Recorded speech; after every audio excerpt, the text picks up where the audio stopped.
Are you worried about your clarinet cracking in the cold winter months? Or are you wondering how to take care of your wooden instrument now that it's gotten a lot colder? If so, you're in the right place. My name is John Kurikawa, and today we'll be talking about winter or cold weather clarinet care. Very quickly, I just want to say thank you to all of you. We did it and broke 1,000 subscribers. Thank you so much.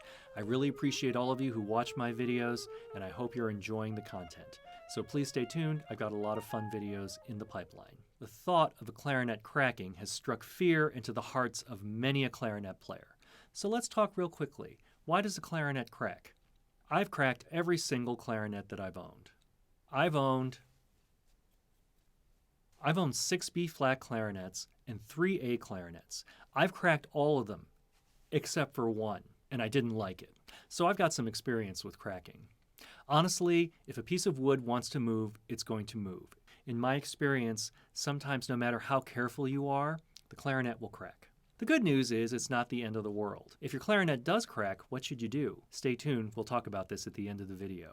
But why does a clarinet crack? The answer is subjecting a wooden instrument to sudden changes in temperature and humidity. If you ship your clarinets, for instance, say to New York, and they sit in the cold, that's not necessarily a terrible thing. It's not great for your instrument. I wouldn't recommend storing your instrument that way. But that probably isn't going to crack it. What will crack your clarinet is if you take it out of that ice-cold case and then blow warm air into it and try to play it. That sudden change will cause a lot of stress on the wood, and that stress will have to be released in some way. Yes, your clarinet gets stressed out, just like you do. Think about it this way. If your clarinet is very, very, very, very cold, you've got cold air on the outside contracting. And then you blow warm air into the clarinet, which expands. So you've got contraction on the outside, expansion on the inside, and then you hear tink. I hate that sound. So be cautious when you go from hot to cold or cold to hot. Also be wary of ice-cold air-conditioned rooms in the summer.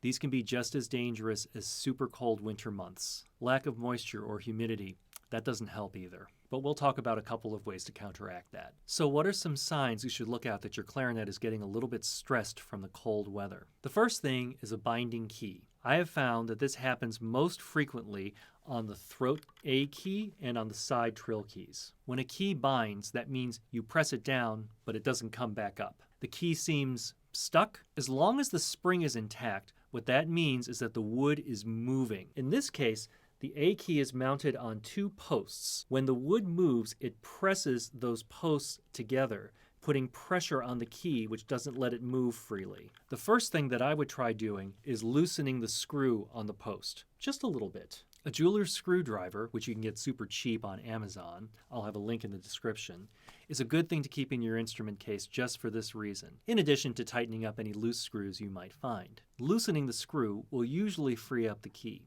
However, I would take it to a good repairman. They can make adjustments on the key, thereby relieving a little bit of stress on the wood. The other thing to look for is loose tenon rings. The rings on your barrel, at the top of the upper joint, and at the top of the bell are not for ornamentation. Especially if you look at the top of the bell, you'll notice how thin the wood is. The ring actually provides structural support for the wood. If your tenon ring is loose, that is to say, you can take it and spin it around, or it falls off completely, then you're in very real danger of cracking your clarinet if you handle it too roughly when you're assembling it. So what should you do if you have loose rings? Firstly, be liberal with the cork grease. My favorite cork grease is Dr. Slick, but any cork grease will do. There's a link in the description if you're interested in picking up some of this. Being liberal with the cork grease eases assembly. However, if the ring has completely fallen off, you can effect a temporary repair, slide a small piece of paper onto the wood, and then snug the ring back into place. This is a temporary fix, however. I would personally take the clarinet to a repair person if this happens. So what are some other tips that you should follow in the winter, or any other time when you're playing in a really cold environment? First tip. Make sure the outside of your wooden clarinet is warm before you blow warm air into it. On a clarinet, the upper joint is most prone to cracking. I've had cracks through the A key, the side trill keys, in fact that's where this clarinet cracked, and through the register key. The easiest way to warm up the outside of your clarinet is to remove your mouthpiece and then place your upper joint and barrel first under one of your armpits, and then the lower joint and bell under your other armpit. Sit this way for a minute or so. This will warm up the outside of the instrument nicely. Make sure that the barrel and the upper trill keys are underneath your armpit. This is the part of the instrument that's most prone to cracking, where warmth is the most critical. Tip number 2, do not warm up a clarinet by blowing cold air into it. This might work fine for brass players, but their instruments won't crack when subjected to this kind of variance. Warm up the outside first. See tip number 1. Tip number 3, do make sure to swab frequently. When it's cold, moisture tends to accumulate on the inside of the instrument much more frequently, and, unfortunately, in your small tone holes, sometimes causing an embarrassing gurgling sound. When you swab, swab from the bell to the barrel, not the other way around. Why would you do it this way? The main reason to swab from the bell to the barrel is because most of the moisture accumulates in the top portion of the instrument. If you swab from the barrel to the bell, you just take all that moisture and then pull it through to the bottom of your clarinet where it's probably dry, thus depositing the moisture there. So swab from the bell to the barrel. Also, if you are so unfortunate as to get your swab stuck in your instrument, it won't be nearly as deeply embedded if you swab normally instead of yanking it through your instrument. Next tip, do keep a good source of humidity in your case. When it's very cold outside, it's not just the cold that is bad for the wood in your instrument, but the lack of humidity is also harmful. So consider keeping a humidor in your case. This is the option that I choose. The other option would be to put some orange peels in your case. Simply eat an orange and deposit some of the orange peels into your case recess. Don't put them inside the instrument or on the keys. The orange peels will humidify your case, and it'll smell lovely. When the peels get super brittle like potato chips, simply throw them out, eat another orange, and put fresh peels in your case. Problem solved. If you're enjoying this content, I would really appreciate it if you would like the video and subscribe to the channel. I've got a lot more fun videos coming along, and again, I deeply appreciate everybody who watches my videos and has left comments and likes. Thank you so much. It really means a lot. Now back to the video. Next tip. Do not leave dampits or pad savers, the worst instrument accessory ever, sitting inside your instrument. Not only do they keep all the moisture you blew into your instrument contained inside the clarinet, but they don't allow the clarinet to breathe when it's just sitting in the case. Plus, pad savers can get really, really moldy, and they can make your clarinet stink. And honestly, who wants to be that person in the room with a super stinky clarinet? Once that smell gets in, there's no getting it out. So just get a good microfiber or silk swab. I'll have some recommendations linked in the description. Next tip, after swabbing, don't forget to swab your tenon sockets. The inside of both sockets of your bell, the socket at the top of the lower joint, and the socket at the top of the bell can have a lot of moisture left in them. Make sure to hit these areas with your swab. It only takes a couple of seconds. Next tip, make sure to remove water from your trill keys and any other tone holes where it might have accumulated. When you need to remove water very quickly, it's not uncommon to bring the tone hole up to your lips and blow it out vigorously.